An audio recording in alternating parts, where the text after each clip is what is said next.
Question ചെയ്യാം balance sheet എങ്ങനെ prepare ചെയ്യാമെന്ന്. അപ്പോൾ ഒരു ക്വസ്റ്റ്യൻ തന്നിട്ടുണ്ട്. From the following balances prepare trading and profit and loss account and balance sheet for the year ended March 31, 2006. തന്നിരിക്കുന്ന ക്വസ്റ്റ്യനിലെ സംഭവങ്ങളെല്ലാം എടുത്തിട്ട് അതിനെ ജസ്റ്റ് നമ്മൾ ട്രേഡിംഗ് അക്കൗണ്ടിനകത്ത് ഏതൊക്കെ വരും, പ്രോഫിറ്റ് ആൻഡ് ലോസ് അക്കൗണ്ട് ഏത് വരും എന്നുള്ളതൊന്ന് കണ്ടുപിടിച്ച് വയ്ക്കുക. എന്നിട്ട് എല്ലാത്തിൻ്റെ എക്സ്പെൻസുകളുടെ ടേം ഡെബിറ്റ് സൈഡിലും മറ്റേത് ക്രെഡിറ്റ് സൈഡിലും ഇടുക. എല്ലാത്തിൻ്റെയും ടോട്ടൽ കാണുക, ബാലൻസ് ചെയ്യുക. ട്രേഡിംഗ് അക്കൗണ്ടിൻ്റെ ബാലൻസ് ചെയ്ത് കിട്ടിയ ആൻസർ അത് പ്രോഫിറ്റ് ആണെങ്കിൽ അത് ഇവിടെ വന്ന് ഡെബിറ്റ് സൈഡിലാണ് ബാലൻസ് കിട്ടിയെങ്കിൽ ക്രെഡിറ്റ് സൈഡിൽ ഓഫ് ബാലൻസ് ഇതിലെഴുതുക, പ്രോഫിറ്റ് ആൻഡ് ലോസിൽ എഴുതുക. അതൊക്കെ അറിയാമല്ലോ. അത് രണ്ടും പ്രിപ്പയർ ചെയ്ത് അവസാനം നെറ്റ് പ്രോഫിറ്റ് വരെ അല്ലെങ്കിൽ നെറ്റ് ലോസ് വരെ എത്തുക. ഓക്കെ, ഇതുവരെ നമ്മൾ കഴിഞ്ഞ ക്വസ്റ്റ്യനിൽ പഠിച്ചതാണ്. അപ്പോൾ ആദ്യത്തെ ക്വസ്റ്റ്യൻ നോക്കിക്കുക. ഓപ്പണിംഗ് സ്റ്റോക്ക് 15,310 ഓപ്പണിംഗ് സ്റ്റോക്കാണ്. അത് നമ്മുടെ ട്രേഡിംഗ് അക്കൗണ്ടിൽ വരും. അപ്പോൾ ഓപ്പണിംഗ് സ്റ്റോക്ക് ട്രേഡിംഗ് അക്കൗണ്ടിലാണ് വരേണ്ടത്, അത് ഡെബിറ്റ് സൈഡിൽ വരണം. അടുത്തത് പർച്ചേസസ് ആണ്. നമുക്കറിയാം എക്സ്പെൻസ് ആണ്. അതപ്പം പർച്ചേസ് ആയതുകൊണ്ട് നമ്മുടെ മാനുഫാക്ചറുമായിട്ട് ബന്ധപ്പെട്ടതാണല്ലോ. അപ്പോൾ ട്രേഡിംഗ് അക്കൗണ്ടിൽ എഴുതണം, ഡെബിറ്റ് സൈഡിൽ എഴുതണം. എക്സ്പെൻസ് ആയതുകൊണ്ട് 82,400. അടുത്തത് സെയിൽസ് ആണ്. അത് റവന്യൂ ആണല്ലോ, അതായത് ഇൻകം ആണ്. അതപ്പോൾ ക്രെഡിറ്റ് സൈഡിൽ വരണം. ഏതിൻ്റെ? ട്രേഡിംഗ് അക്കൗണ്ടിൻ്റെ 2,56,000.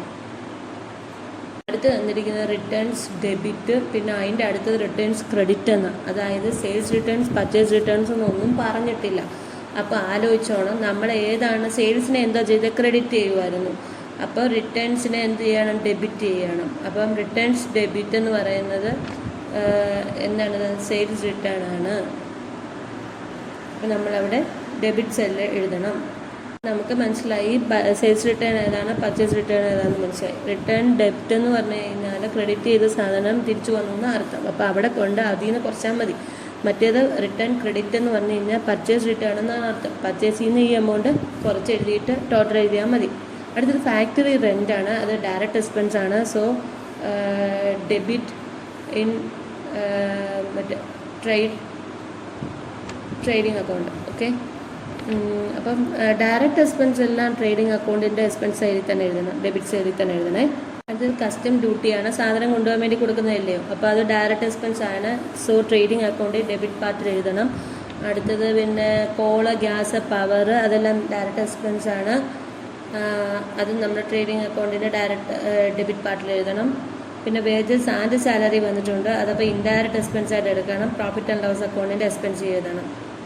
ഓക്കെ, ഇവിടെ പക്ഷേ ഒരു കാര്യമുണ്ട്. ഈ വേജസ് ആൻഡ് സാലറി എന്ന് പറഞ്ഞാൽ ആദ്യം വേജസ് എന്ന് കാണിച്ചു കഴിഞ്ഞാൽ നമ്മൾ പ്രോഫിറ്റ് ആൻഡ് ലോസ് അക്കൗണ്ടിൽ എഴുതരുത്, ട്രേഡ് അക്കൗണ്ടിൽ മാത്രമേ എഴുതാവൂ.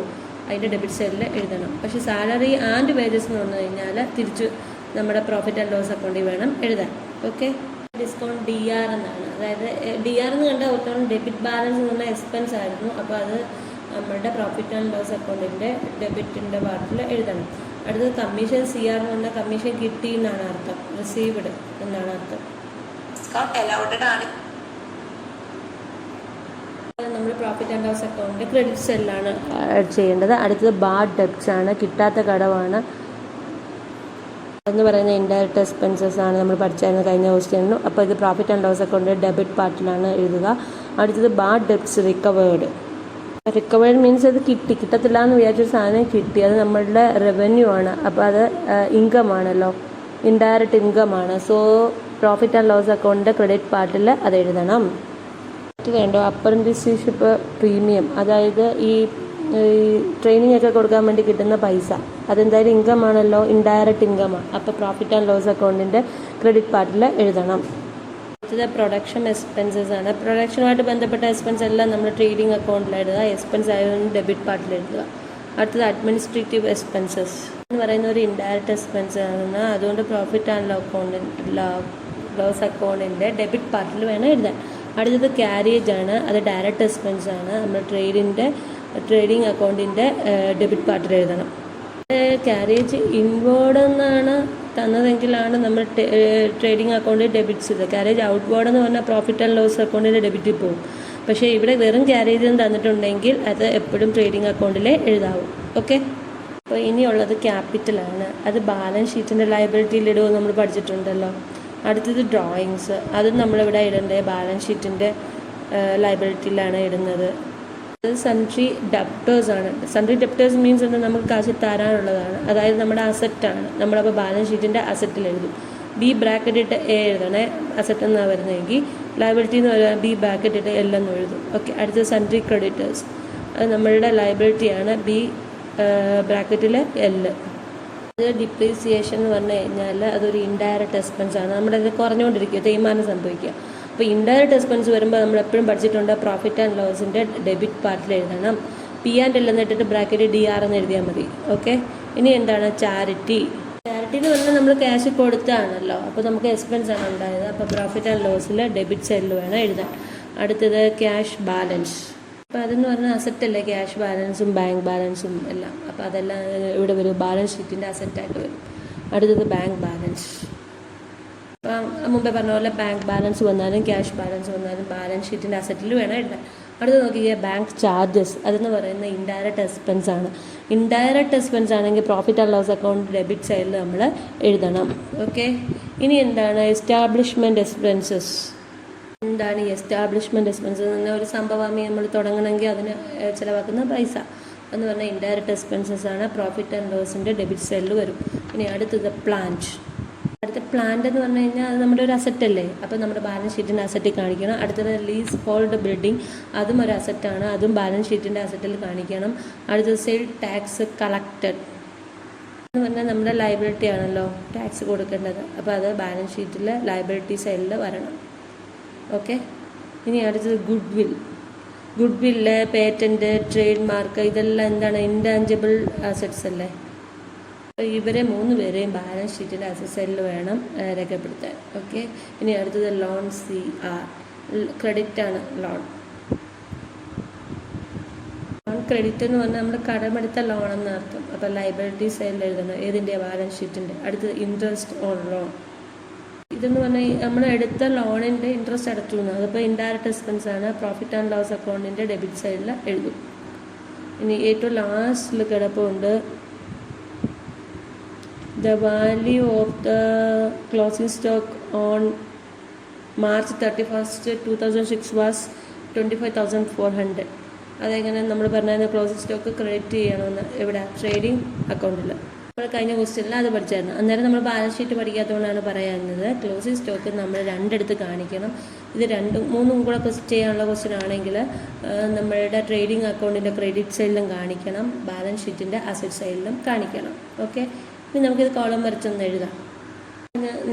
കഴിഞ്ഞ ക്വസ്റ്റ്യൻ ചെയ്തതുപോലെ നമ്മൾ ഈ ഫോർമാറ്റൊക്കെ വരച്ചിട്ട് എക്സ്പെൻസ് എല്ലാം ഡെബിറ്റ് സൈഡിലും ക്രെഡിറ്റ് സൈഡിലും ഒക്കെ എഴുതുക. പർച്ചേസ് ഉണ്ട്, അതിൻ്റെ റിട്ടേൺ ഉണ്ടെങ്കിൽ പർച്ചേസ് റിട്ടേണിൽ നിന്ന് കുറച്ചിട്ട് എഴുതണം. അത് ബാക്കി ചെയ്തത് ഞാൻ അങ്ങോട്ട് അയക്കാം. ഓക്കെ. ബാലൻസ് ഷീറ്റിൻ്റെ ആകുമ്പോൾ പറയാൻ പറ്റും, നമ്മൾ പറഞ്ഞത് തന്നെയാണ്. അങ്ങനെ നമ്മൾ ചെയ്ത് വന്നിട്ട് ആദ്യം ട്രേഡിംഗ് അക്കൗണ്ട് കംപ്ലീറ്റ് ചെയ്തിട്ട് നമുക്ക് ഗ്രോസ് പ്രോഫിറ്റാണ് കിട്ടിയതെന്ന് മനസ്സിലായി. കാരണം 2,77,400 ആയിരുന്നു നമ്മുടെ ക്രെഡിറ്റ് ബാലൻസ്. അപ്പോൾ അതിൽ നിന്ന് ഡെബിറ്റ് ബാലൻസ് കുറച്ചിട്ട് അവിടെ ഗ്രോസ് പ്രോഫിറ്റ് ക്യാരി ഡൗൺ എഴുതി. നമ്മൾ പഠിച്ചായിരുന്നു അത് ഡെബിറ്റ് സൈഡിലാണ് എഴുതിയിരിക്കുന്നതെങ്കിൽ അത് പ്രോഫിറ്റ് ആൻഡ് ലോസ് അക്കൗണ്ടിൻ്റെ ക്രെഡിറ്റ് സൈഡിലോട്ട് ട്രാൻസ്ഫർ ചെയ്യണം. അത് ചെയ്തു. പിന്നെ പ്രോഫിറ്റ് ആൻഡ് ലോസ് അക്കൗണ്ടിൽ വരുന്നതെല്ലാം എഴുതുക. ഇനി അതിൻ്റെ ടോട്ടൽ കൂട്ടുക, അതിൻ്റെ നെറ്റ് പ്രോഫിറ്റ് കാണുക. എന്നിട്ട് വേണം ഈ നെറ്റ് പ്രോഫിറ്റ് എങ്ങോട്ട് ട്രാൻസ്ഫർ ചെയ്യും, ബാലൻസ് ഷീറ്റിലോട്ട് ട്രാൻസ്ഫർ ചെയ്യും. നമുക്ക് നോക്കാം. അങ്ങനെ ഈ പ്രോഫിറ്റ് ആൻഡ് ലോസ് അക്കൗണ്ട് ചെയ്തിട്ട് നമുക്ക് കണ്ടുപിടിച്ച് കിട്ടിയത് 1,06,690 രൂപ കിട്ടി ക്രെഡിറ്റ് ബാലൻസ്. പക്ഷേ ഡെബിറ്റ് കുറവായിരുന്നു. അപ്പോൾ അത് കുറച്ചിട്ട് ബാലൻസ് ചെയ്തപ്പം 76,800 രൂപയും കൂടെ വേണമായിരുന്നു. അപ്പോൾ നെറ്റ് പ്രോഫിറ്റ് നമുക്ക് കിട്ടി 76,800. ഇത് നമുക്ക് transfer to capital account in the balance sheet. Balance ഷീറ്റിലെ ക്യാപിറ്റൽ അക്കൗണ്ടിലോട്ട് ട്രാൻസ്ഫർ ചെയ്യാം. നോക്കാം. ബാലൻസ് ഷീറ്റ് ഇനി വരയ്ക്കണം. അതിൻ്റെ ഫോർമാറ്റ് എഴുതുക, അതിന് ഹെഡിങ് എഴുതുക. Balance sheet as on 31st March 2006 എന്ന് എഴുതുക. Liabilities amount, asset amount. Liabilities എല്ലാം ഒരു സൈഡിൽ, അസറ്റ് എല്ലാം എഴുതണം. നമ്മൾ എല്ലാം ലിസ്റ്റ് ചെയ്ത് വെച്ചതെല്ലാം ഇവിടെ എഴുതുക. ബാലൻസ് ഷീറ്റ് ചെയ്യുമ്പോൾ ആദ്യം ആലോചിച്ചോണം, അസറ്റുകളിലുള്ളതെല്ലാം എഴുതാം. അതിൽ തന്നെ ക്യാഷ് ആദ്യം എഴുതും കേട്ടോ. തന്നിരിക്കുന്ന പോസ്റ്റിലെ ക്യാഷ് ആദ്യം എഴുതി, ക്യാഷ് ബാലൻസ്. അത് കഴിഞ്ഞിട്ട് എഴുതേണ്ട ബാങ്ക് ബാലൻസ് ആണ്. അപ്പോൾ cash balance 4,260, bank balance 4000, സൺഡി debtors വേണം, പിന്നെ ഇങ്ങോട്ട് കാശ് കിട്ടാനുള്ളതെല്ലാം ആദ്യം എഴുതണം. പിന്നെ എഴുതേണ്ടത് നമ്മുടെ ക്ലോസിംഗ് സ്റ്റോക്കാണ്. അത് എവിടെ നിന്ന് കിട്ടിയതാണ്? പ്രോഫിറ്റ് ആൻഡ് ലോസ് അക്കൗണ്ടിൽ നിന്ന്. അല്ല, പ്രോഫിറ്റ് ആൻഡ് ലോസ് അക്കൗണ്ടില്ല, ക്വസ്റ്റ്യൻ തന്നിട്ടുണ്ടായിരുന്നു. നമ്മൾ രണ്ടിടത്ത് എഴുതിയിട്ടുണ്ട്. ട്രേഡിംഗ് അക്കൗണ്ടിലും ക്ലോസിംഗ് സ്റ്റോക്കിലും കൂടെ എഴുതാൻ പോകും കേട്ടോ. ബാക്കി അസറ്റ് ഏതൊക്കെയായിരുന്നു? Plant, lease building, goodwill, patents, trademark, ഇതെല്ലാം എഴുതി, നേരെ താഴെ വരെ എഴുതി. അപ്പം നോക്കിയേ ഏതൊക്കെയാണ് ലയബിലിറ്റി വരുന്നത്? Sundry creditors, sale tax collected, loan, capital. എഴുതുമ്പോൾ ആലോചിച്ച് വേണം. ക്യാപിറ്റലിൽ 2,50,000 ആയിരുന്നു. അതിനകത്തു നിന്ന് പ്രോഫിറ്റ് ആൻഡ് ലോസ് അക്കൗണ്ടിൽ കിട്ടിയ നെറ്റ് പ്രോഫിറ്റും കൂടെ ആഡ് ചെയ്യണം. അതെത്രയായിരുന്നു? 76,860. അത് രണ്ടും കൂടെ ആഡ് ചെയ്തപ്പോൾ നമുക്ക് കിട്ടിയത് 3,26,860. നമ്മൾ പറഞ്ഞിട്ടുണ്ട് ക്യാപിറ്റലിൽ നിന്ന് ഡ്രോയിങ്സ് കുറയ്ക്കണമെന്ന്. അപ്പോൾ ഇപ്പോൾ കിട്ടിയ ആ ക്യാപിറ്റൽ എമൗണ്ടിൽ നിന്ന് നമ്മൾ ഡ്രോയിങ്സ് എത്രയാണെന്ന് വെച്ചാൽ അത് കുറയ്ക്കുക. എന്നിട്ട് വേണം ഒന്നിച്ച് ആ എമൗണ്ട് കോളത്തിലോട്ട് എഴുതാൻ.